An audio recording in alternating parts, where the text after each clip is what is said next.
여러분, 카드론이 진짜 엄청 늘어나고 있어요.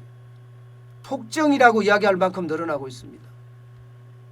이게 7월 말 현재도 많다고 이야기했는데 8월 말까지 나왔는데요. 8월 말까지 나가니까 카드론이 보세요. 역대 최고치입니다. 역대 최고치. 30조 4,802억 원입니다. 우리가 어렵다고 이야기할 때 3월 달에가 30조 3,047억 원이었어요.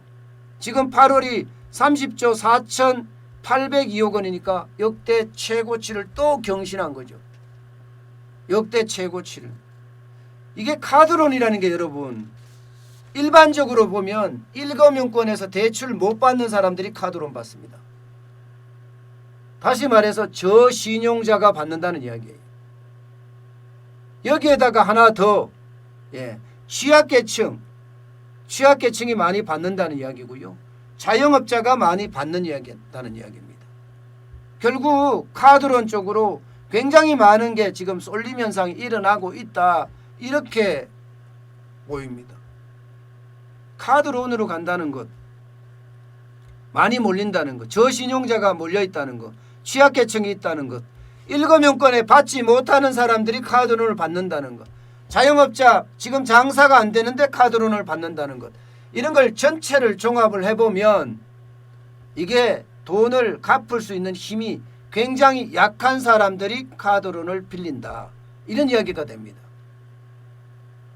돈을 갚을 능력이 좀 떨어지는 사람들이 카드론을 받는다는 이야기는요, 여러분, 만약에 못 갚을 시에는 연체가 어떻게 된다? 폭발한다. 이렇게까지 이야기할 수가 있습니다. 연체가 폭발하는 순간 금융에는 굉장히 위기로 다가올 수가 있다, 이런 얘기예요. 문제는 앞으로도 더 많이 늘어나고 카드론이 더 많이 늘어나고 또 연체도 더 많이 급증될 거다. 그리고 결국은 한 번의 위기가 닥칠 거다, 이렇게 예상을 하고 있습니다. 카드론이 계속 더 많이 늘어난다는 이야기는 두 가지 측면에서 이게 늘어날 수 있다는 걸 예고하고 있습니다.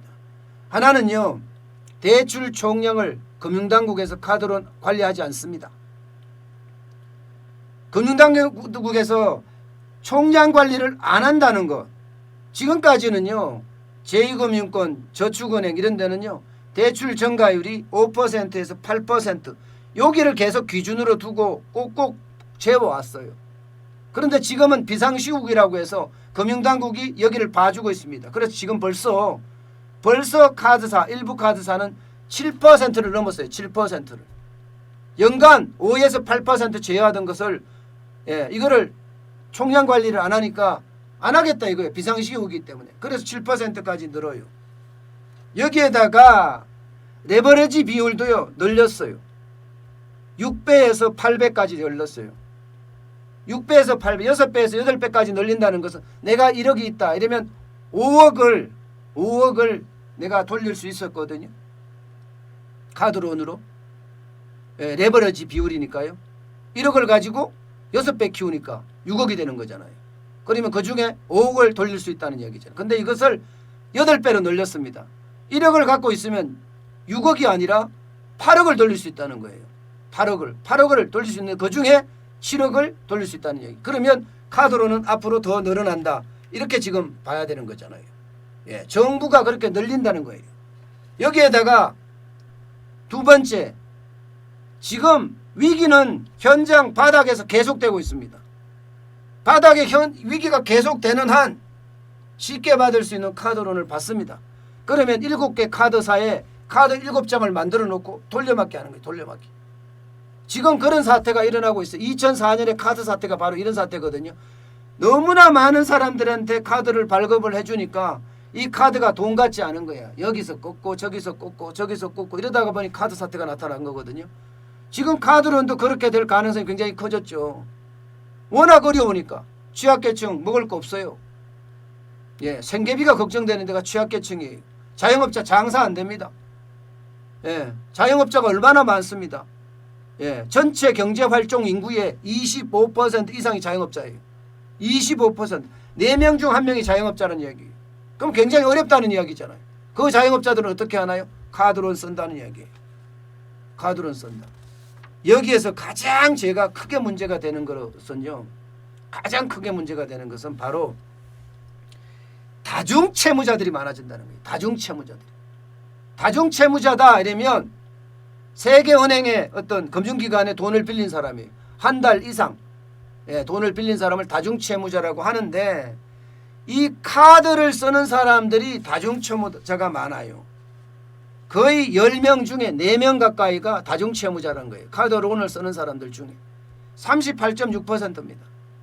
10명 중에 거의 4명 가까이가 다중채무자라면 다중채무자라는 것은 빚이 여기 저기 3군데 이상 있다는 이야기니까 이렇게 되면 부담은 점점 커지죠. 점점 커집니다. 게다가 지금 회수율도 낮아요. 회수율도 점점 떨어지고 있어요. 총 카드 자산 기준으로 2008년에는요 40.6% 금융위기 때가 이랬다는 거예요. 그런데 2020년에는 21.4%예요. 오히려 회수율이 더 떨어졌어요. 금융위기 때보다. 그러면 그만큼 위기가 온다는 이야기잖아요. 그러면 그 위기가 언제 오느냐? 대부분의 이야기하는 게 내년 3월입니다. 내년 3월. 내년 3월은 이 자영업자나 혹은 가게나 혹은 영세 중소기업에게 대출을 만기 연장해 준 시점이 거기에요. 이제 만기 연장이 도달하는 시점이 거기고요. 이자 상환 유예를 한 게 또 거기에요. 그러면 내년 3월이 굉장한 전 위기가 올 수가 있다고 생각해요. 또 연장한다고요? 또 연장했을 때 과연 그 시한폭탄이 터지는 날에는 금융기관까지 박살나게요. 이제는 어느 정도까지 갖게 해야 되거든요. 한계 기업도 정리를 해야 되고요. 그렇지 않고 또 연장, 무조건 연장해서 갈 수가 없습니다. 모르죠. 대통령 선거가 있으니까 또 연장할란지. 근데 이거 연장했다가는요. 여러분 생각을 해보세요. 지금 만기됐던 게 원래 2월 3월에 만기가 됐었어요. 그 만기되는 금액이 거의 56조 57조 금액이에요. 그것을 6개월 연장시켜서 9월까지 왔단 말입니다. 9월까지 오니까 이제 대출 만기 연장 규모가 훨씬 커졌어요. 훨씬 커졌어요. 거의 9월까지가 75조 이상을 지금 만기 연장해줬단 말이에요. 여기에다가 또 6개월 연장해줬어요. 그래 내년 3월이에요. 그러면 100조가 넘게 내년 3월에 만기가 도달하는 데가 많습니다. 100조가 넘게. 그러면 거기서 또 연장할 거다? 저는 일부 연장을 할 거라고 보죠. 그렇지만 그 위기는 감당하지 못한다. 그 위기의 폭탄을 계속 돌릴 수는 없다.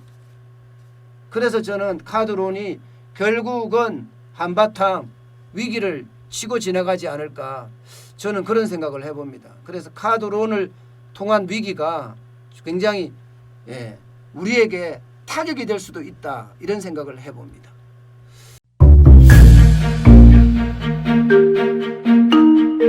세종대왕과 샤넬 넘버5, 벤츠 자동차의 최고급 기종인 마이바흐의 공통점을 아시나요? 바로 침향입니다.